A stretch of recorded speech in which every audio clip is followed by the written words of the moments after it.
Hello everyone and welcome to the TradCast, the podcast that connects traditional archery enthusiasts.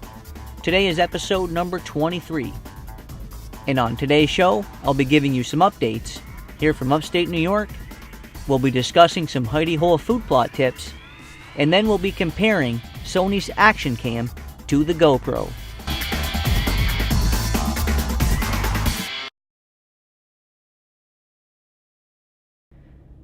Alright everyone, welcome back to another episode of the TradCast, the podcast that connects traditional archery enthusiasts. And this show is for the first week of June 2015. And today on the show, it's going to be probably a little bit shorter show than normal. I've been very busy the last couple of weeks, primarily with my work schedule and with a few other things going on. Just haven't had a whole lot of time to do much else, including recording these podcasts. But I did want to get you guys a podcast out this week. And with that being said, there's a couple of topics that I thought would be interesting to talk about tonight. And I just wanted to discuss that for you guys here on this show. And tonight on the show, the topics that I plan on discussing is I'm going to give you guys some updates on some things that I've been doing. And then I'm going to be discussing for you guys just kind of my thought process behind my practice sessions here during the summertime. Just want to kind of go over how I practice for my traditional bow hunting coming up this season. And then I also wanted to talk a little bit more about Hidey hole food plots and specifically. And I wanted to discuss a current situation that I'm going through on one of my properties that I think would be of interest to anybody out there who's looking to do small food plots. And then I want to end the show talking a little bit about my new Sony Action Cam, which I plan on using to film my hunts this season, and I'll be comparing that to my experiences with the GoPro. So that's the topics that I want to discuss on this week's show. Alright guys, now as far as updates, like I mentioned, the last couple of weeks I've been very busy with my work schedule, and summertime's always busy, and I just haven't had a whole lot of time to do a whole lot else. I have been doing a lot of food plot work, as anybody knows who follows the Vantage Point Outdoors Facebook and Twitter pages.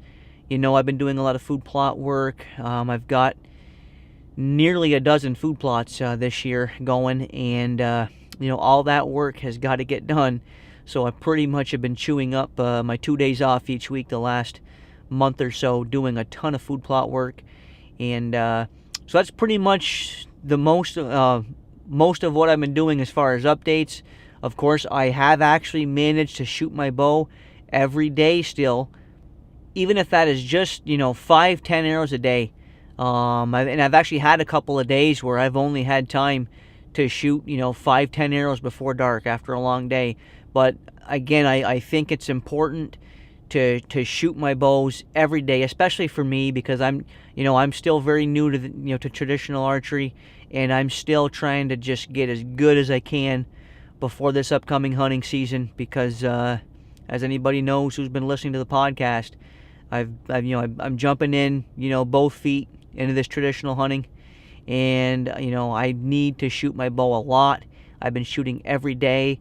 I feel like I'm improving every day, even though it might be just a little bit. I feel like I'm improving every day, and I just keep getting more and more motivation and more optimism in my practice sessions.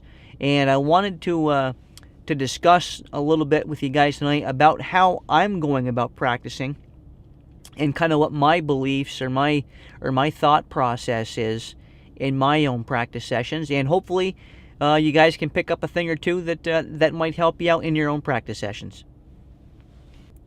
Now, before I discuss my practice sessions, I did have one last update for you guys, and that is that I've actually got this year. Of course, I've been checking my trail cameras every weekend. I've got probably 10 to 12 trail cameras out right now, and I've got those, of course, scattered out across my 2 properties. And between both properties, I've got 135 acres between both places, and I've got, it looks like, I can't get an exact number because it's hard to tell if I'm looking at the same buck or not, but it looks like right now I've seen, I would say, probably 6 or 7 different young bucks on my properties this year. The best I can gather, looks like I've got anywhere from a handful to maybe 7 or 8, maybe even different bucks that have been showing up so far. And so I'm very encouraged about that. Now, all these bucks that have been showing up are young bucks. In fact, I think I may have gotten a picture of one that might be 2.5 years old, but I'm not even sure about that. I actually think he's probably 1.5, but I guess he could potentially be 2.5. Really won't be able to tell until a little bit later in the season, as the antlers develop more. But kind of encouraging that I've already got 6 or 7 bucks on camera this year, which seems to be more than I've had around the last couple of years. So I'm excited about that. Of course, I've still got a couple of core doe family groups who are showing up to the food plots every day, and going through the properties every day. So I'm very encouraged. As the summer goes along, I'm going to keep monitoring my trail cameras every week, and I'll be posting any good photos that I get on the Vantage Point Outdoors Facebook and Twitter pages. So if you guys want to see what shows up on my properties throughout the year, you can do that by checking out the Vantage Point Outdoors Facebook or the @VPO Pros Twitter page. So I just wanted to give you guys a quick update on the bucks I've been seeing so far this year. Okay, guys, now I wanted to talk a little bit about my practice sessions and how I'm practicing during these summer months. Now, even though this is my first year shooting and hunting with traditional bows, I'm pretty much sticking to my same practice philosophies as far as how I'm practicing. And, that is, I'm shooting exclusively at a 3-dimensional deer target. Now that spring has come and I don't have to shoot in my basement anymore, because this past winter, of course, I was shooting in my basement in my little 9-yard basement range at my block target. And I was just doing that just to get the reps in and just to get, some basic, form down. I don't even want to use the word form because, I don't think there is any such thing in traditional hunting. But I was shooting a lot this winter in my basement, again, just to kind of, get the reps in pretty much. Now that spring has come and I can shoot outdoors every day, I have been shooting the last, 3 months and going to continue to do it, and going to continue right through until hunting season and even during hunting season. But pretty much as long as I'm not obstructed by snow or weather as far as getting outdoors, I practice exclusively on a 3-dimensional deer target. I don't ever take even one shot at anything other than a deer target because I'm a deer hunter. That's, what I'm extremely passionate about. That's the only thing I pretty much hunt come fall is whitetail deer. So when I practice every single shot at a whitetail deer. At my Glendale, I have the Glendale full rut 3D target. It's been a great target. I usually buy a couple, 2, 3, inserts for the core every summer, and that's what I shoot nonstop every day, all summer long. I shoot nothing but at my 3-dimensional deer targets, and I think this is extremely important because, as we all know, when you're practicing, and especially now, I'm noticing with traditional shooting, everything is about your eyes and hand-eye coordination and just developing that comfort level and that almost kind of intimacy with your particular bow. And I just think it's a very good idea to practice at a 3-dimensional deer target if you plan on deer hunting. Now, I know a lot of guys shoot, the block targets and the bag targets and hay bales and what have you, and that's all great. Any practice is good practice. But still, I really think if you can, I would try to get a 3-dimensional deer target because, in my opinion, There's just no substitute for practicing at that silhouette of the deer that you're going to be shooting at this fall when the chips are down and you have to make that shot. So I practice exclusively on my three-dimensional deer targets, and pretty much the way I practice, I don't really have any, set number of shots that I want to shoot, or I don't have any set yardages. Now, obviously, one thing I have changed from when I was a compound shooter, last year and before, is, in previous years, of course, I had my different ranges I always wanted to shoot at, pretty much anywhere from, 5 to 60 yards I would shoot, but I always had my rangefinder, and I always needed to know that yardage, and I always wanted, and I practiced pretty much every yardage that there was, 0 to 60, so that I was comfortable at all those shots. But this year, of course, now that I'm shooting traditional bows, my rangefinder has not left my house. I haven't used my rangefinder once since I've been shooting a traditional bow, and I don't plan on using it. I don't want to even know what the yardage is. I don't care what the yardage is, because now that I'm shooting traditional, everything is about hand-eye coordination. It's about my brain and my eyes and my body calculating that distance and just becoming familiar with my bow. So I haven't been using my rangefinder. In fact, I'm probably going to give it away to somebody once I find somebody who wants it, because I don't want anything to do with my rangefinder anymore. So I haven't been using my rangefinder, and pretty much all I'm doing is every time I practice, every day when I practice, is I just grab my bow and I grab one arrow. I only bring out one arrow with me, and what I do is I'll just the first shot I'll usually start out at a different yardage every day. The first shot one day I might come out and shoot, 30 yards or so. I don't know the yardage, but I'm guessing, about 30 yards. And I'll just try that shot and say, okay, here's the first shot of the day. I'm in a hunting situation. That deer's out there. He's 27 yards away, roughly. Can I make the shot? And I shoot my bow. And, sometimes I make a great shot, and sometimes I don't. But what I do from there is I just go get my arrow, and I go to a different yardage, maybe 10 yards, and I practice that shot. And then I'll grab my arrow, and then I'll walk back to 15 yards, roughly, and I'll shoot that shot. Then I'll go back to 25 yards, and I'll shoot that shot.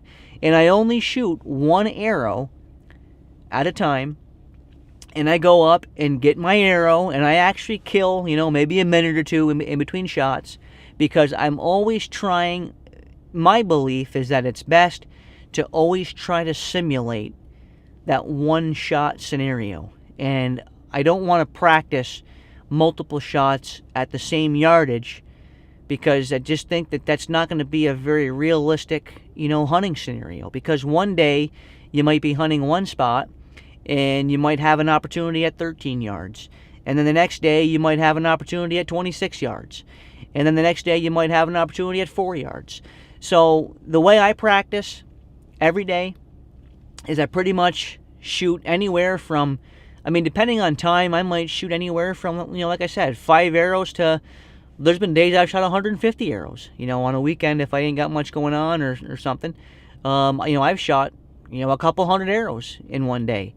But every time I shoot, I'm shooting one arrow, and I'm going up, pulling that arrow, and I'm shooting. My next shot is always at a different distance. Rather, even if it's only, a couple of 2-3 yards difference, it's still a different yardage.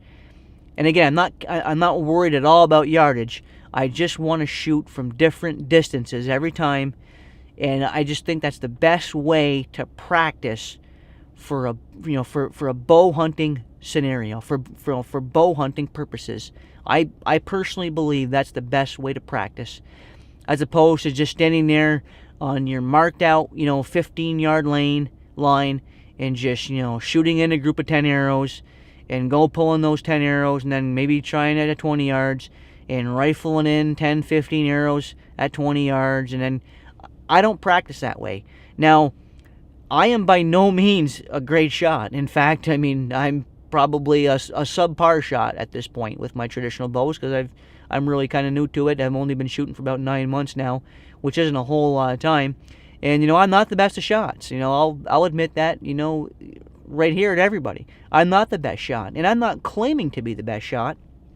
I'm just, sharing with you guys what my personal belief is for the best way for me to practice for a bow hunting scenario, and that's shooting one shot and shooting from different distances every time I shoot. And what my hope is that by practicing every day and shooting hundreds and hundreds and thousands of shots, I'm hoping that I'm able to build that muscle memory and that that intimacy with my bow, where I just know how that bow is going to shoot and how that arrow is going to fly from every conceivable distance that I'm comfortable taking a shot at. Which for me, pretty much with my traditional bow, I'm pretty much committed, fully committed to 30 yards and in. I'm not going to be shooting 40, 50 yards with my traditional bows.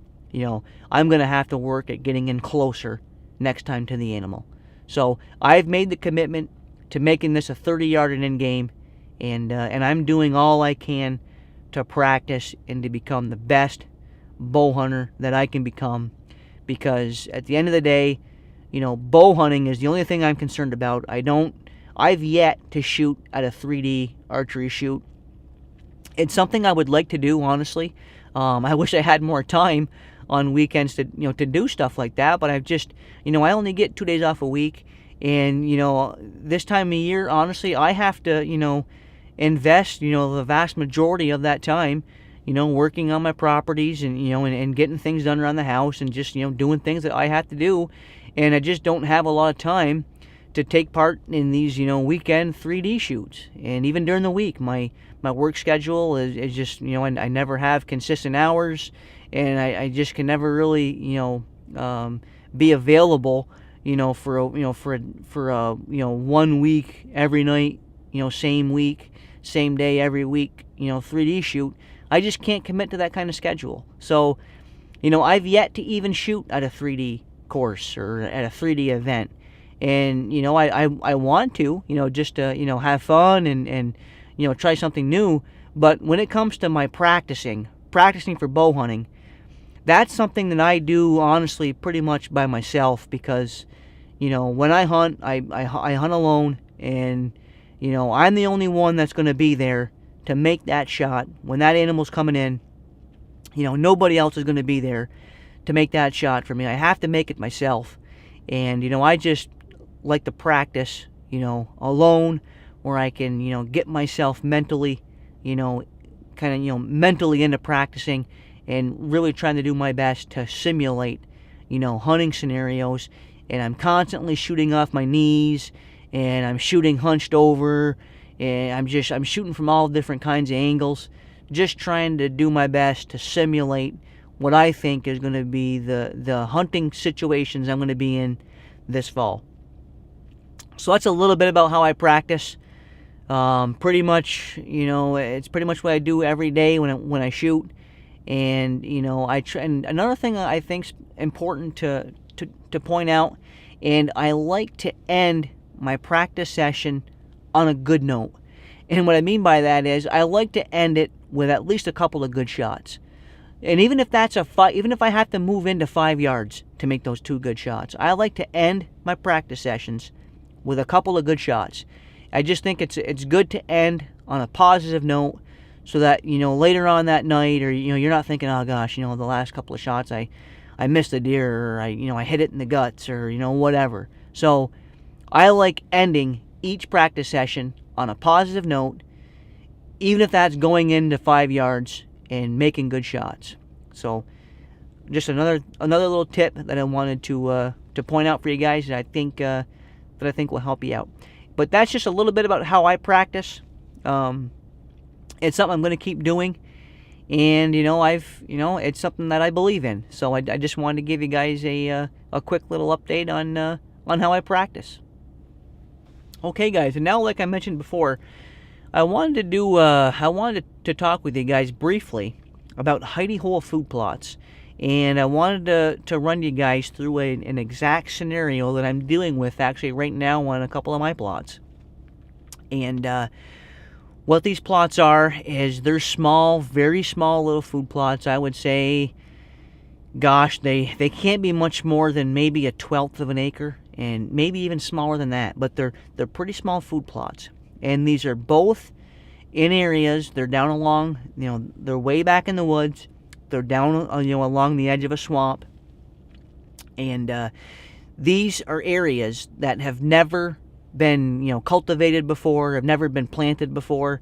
Just always been, swamp edge land with, berry briars and saplings and weeds and grasses and you name it, it was growing there, And these are both areas that I cleared last summer, and I cleared those out with my weed trimmer, and by burning, all of the leftover thatch and grasses and briars. And the reason why I wanted to touch on this is because it's if you're either making a food plot right now that's similar to this scenario, or if you want to make a food plot that's similar to this situation, where you're talking about an area that's never been any kind of cultivated land before, it's just always been woodland. I think it's a very important thing that you give that a couple of years to build up your soil base, and I'm going to explain that in a little bit further detail. And the problem that I'm actually having this year is, again, last year I cleared these areas. I did a controlled burn, which when you do that controlled burn, you're naturally introducing a lot of native weeds and grasses, seeds back into that soil. I mean, think about when a wildfire, breaks out in the woods and it burns off, hundreds of acres.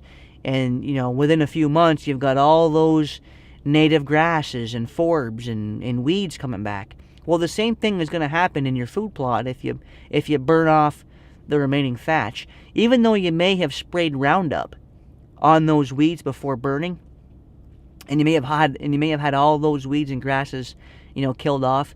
When you do that controlled burn, you are going to naturally reintroduce, literally millions of weed seeds, and so I think it's important that second year, which I'm into this year. This year for me is that second year, and the problem that I'm having this year is that these native weeds and these native grasses and forbs are just erupting in these food plots, and I've held off on putting down seed this spring in these food plots because my plan ultimately is to put clover in these food plots.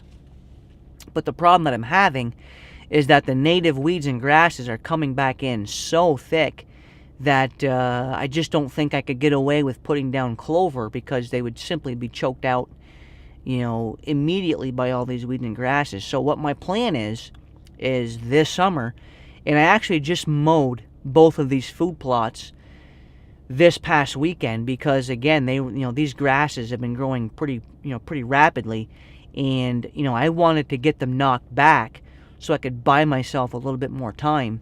So I actually just mowed all these weeds and grasses in these two little plots. But what my plan is later on here in June, or maybe even in early July, I'm going to go back in there with my backpack sprayer with some Roundup, and I am going to spray both of these food plots, spray all these weeds and grasses. And by then, these weeds and grasses should hopefully be less than knee-high.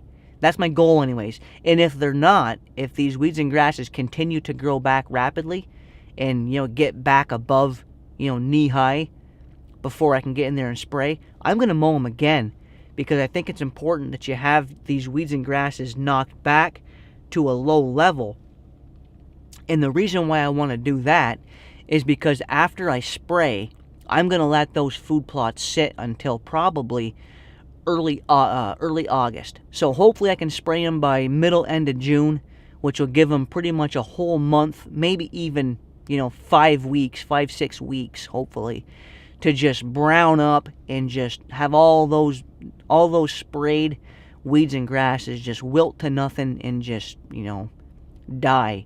And what happens when you do that, especially if the weeds and grasses are mowed back low enough, after you spray, if you can let a month to 6 weeks go by, those weeds and grasses wilt away to pretty much nothing. And then all you have to do is go back in early August and top dress a fall food plot blend. Rather it be brassicas or winter ryegrass or some kind of a fall planting. You go back in there, and all you have to do when you seed is just drop down your seed, drop down a little bit of fertilizer, and just drop all that right down on top of the food plot. And then from there, the subsequent rains that you get are going to knock that seed down through all those wilted, dead native grasses. Those seeds are going to dribble their way down through with rain, down into bare dirt, and the sun is going to be able to penetrate down through all those dead weeds and grasses because they're not going to be thick enough and dense enough to keep the sun out. So now you have a situation where you can get good seed to soil contact by the rain burying these seeds down to bare dirt, and you get the benefit of not having all these millions of weed seeds regenerated back into your food plot because you didn't burn. See, last year I burned these food plots because the native grasses and weeds were just so thick and so dense that I had to burn just to get it all removed. Honestly, there was just so many berry briars and saplings and just so much stuff in there. I had to burn those off, just to get rid of them. Okay, but now this year those are all gone, and all that has come back to this point has just been grasses and weeds and little plant forbs. Nothing with any real denseness to it.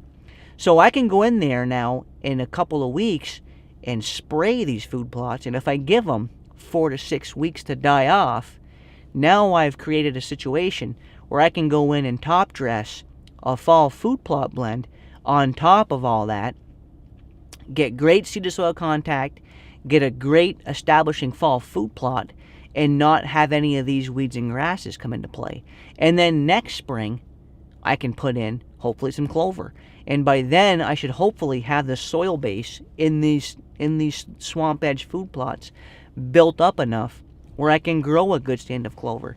So I just wanted to kind of highlight these scenarios that I'm going through on these two food plots.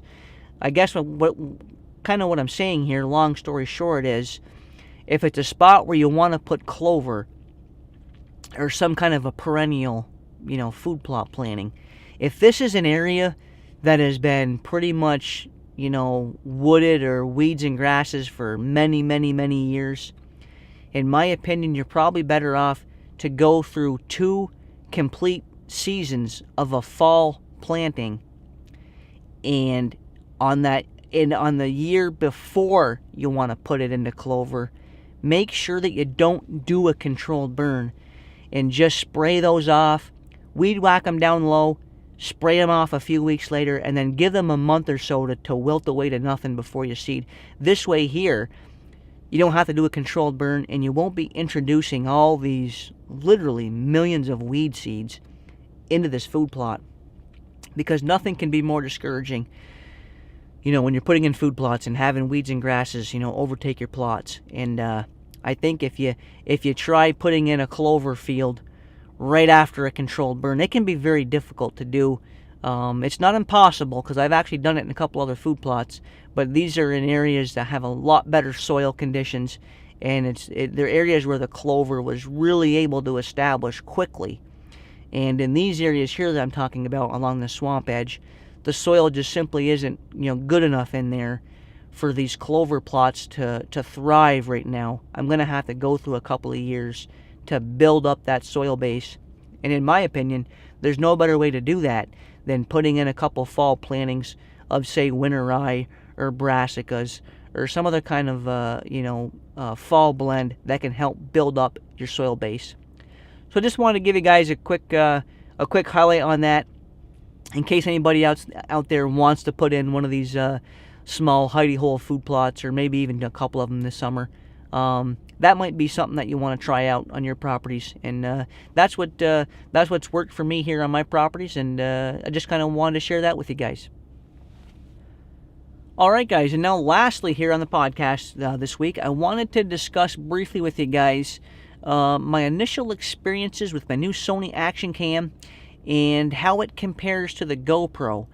Now, this past week I picked up the Sony HDR AS200V, which is one of Sony's small little action cameras, kind of like a GoPro, but it's a Sony brand.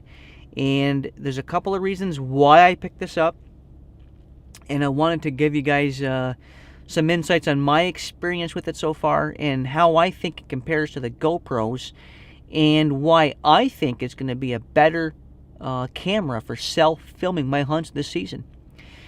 Now, a couple of the things that I really like about this Sony Action camera is the fact that it has very good internal audio, and that's been probably my number one complaint with the GoPro cameras over the years. Now, I have pretty much every GoPro camera ever made, from the 1, the 2.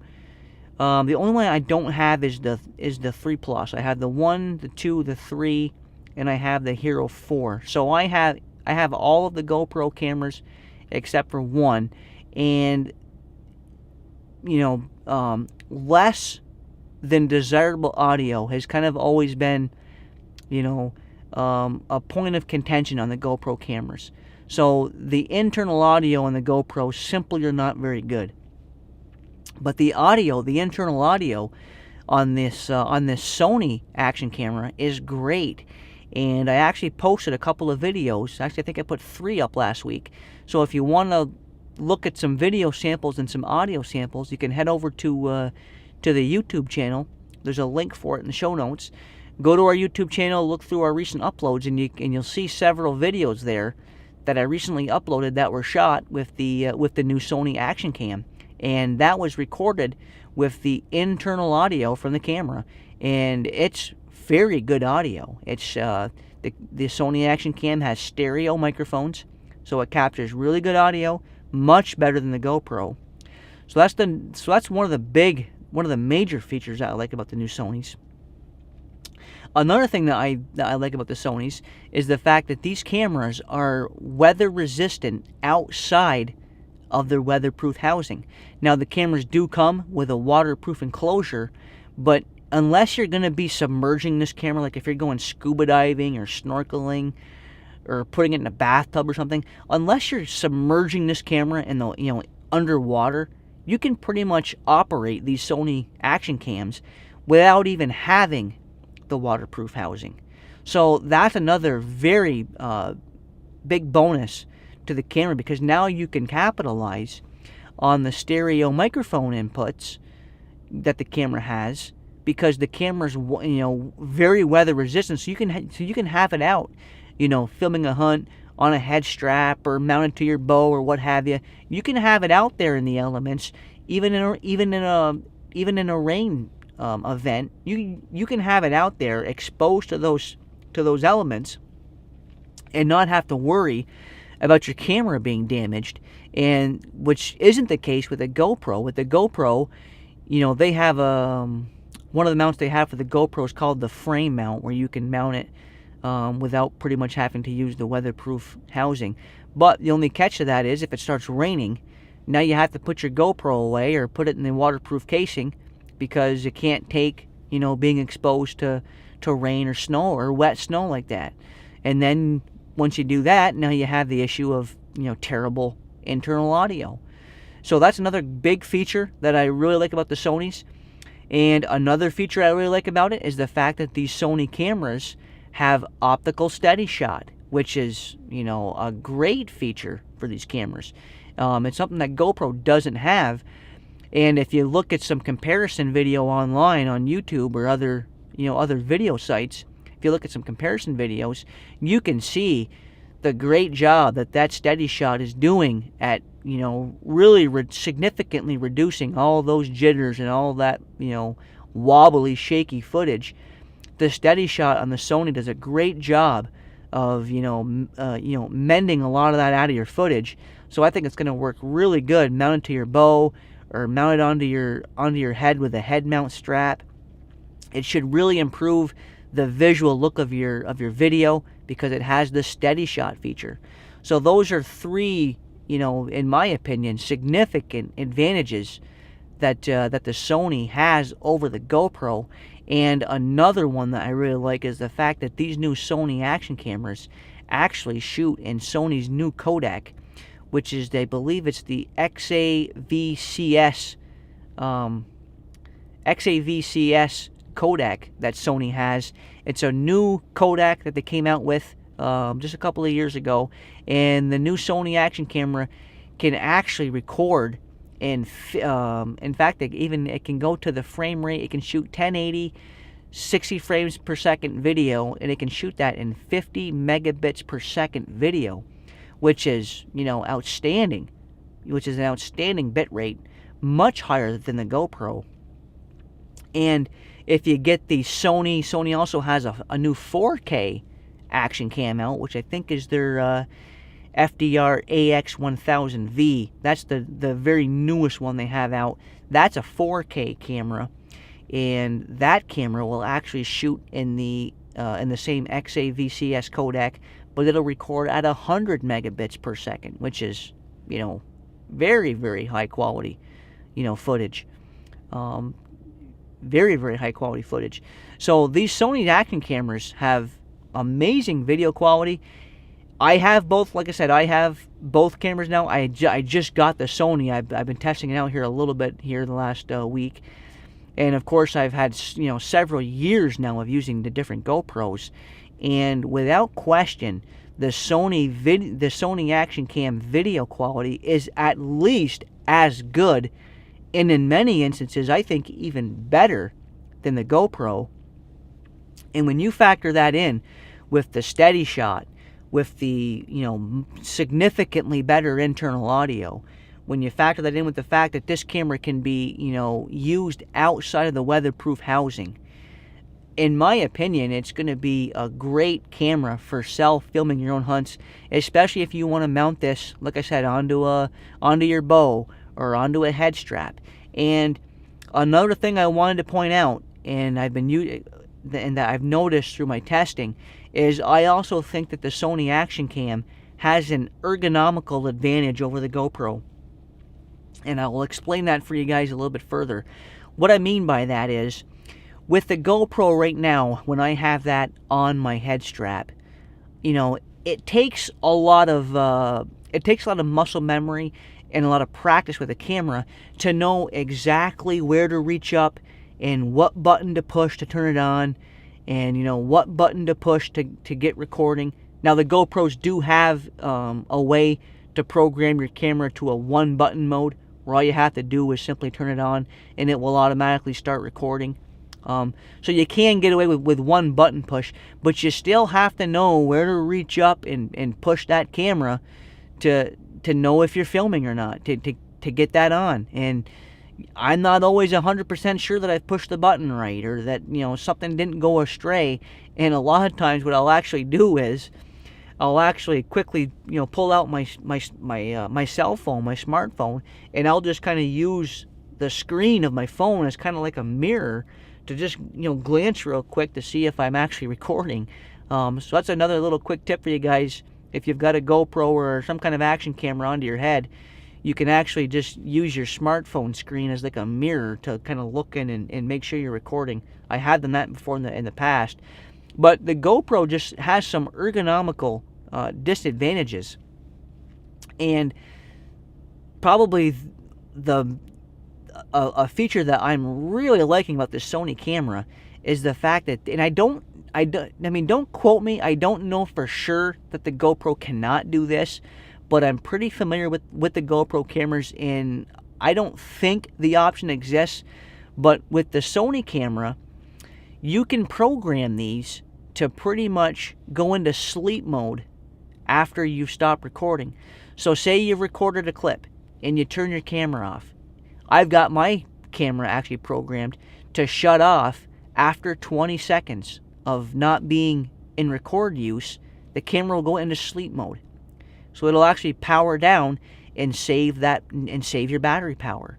And all it takes is one press of the record button. Just one quick press of the record button, and the camera will very quickly come back up to speed and automatically start recording.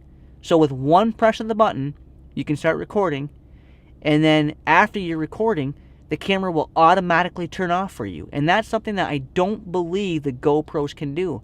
So if you have your camera on your head strap, and you go to turn it off, now you also, and you stop recording, with the GoPro, now you also have to make sure that you have the camera turned off and press another button. And again, I've used my cell phone screen as a way to make sure I have it turned off. But it's just another thing that you have to do, or that you have to think about doing. And if you don't, you run the risk of, killing your battery in a half an hour. If say you leave it on after you've recorded, now you're going to be chewing your battery. Where with the Sony, once you get it off recording, it's going to automatically power down and go into sleep mode after 20 seconds. And then restart back up with just one press of the button and automatically start recording. So that's another very, very good feature that I think where the Sony has an advantage. So I'm going to be using, I'm still going to use my GoPros. I'll still be using those for, for various elements of, filming my hunts. But for my head camera angle, I'm going to be running the Sony because it has some of these other advantages that I talked about earlier. And I think it also has an ergonomical advantage from the standpoint that it seems to be easier to power on and off, and to make sure that you're recording with just a little bit less thinking and a little bit less, muscle memory requirements and hassle, honestly. So I just wanted to kind of go over, my experiences with this new Sony Action camera. In my opinion, image quality is at least as good. I would argue maybe even a little bit better than GoPro. And, it has some significant advantages. And I really think that this Sony Action camera is going to give GoPro a run for their money. And I know GoPro is a very popular name. I'm not knocking GoPro by any means here. I've been a very loyal, GoPro customer myself the last several years.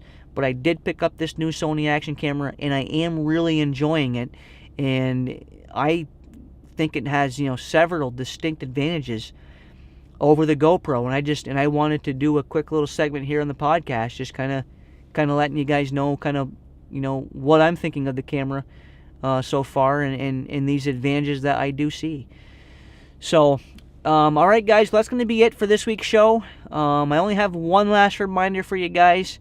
If you enjoy what we're doing, I would really appreciate it if you could jump on over to iTunes, leave us a quick review.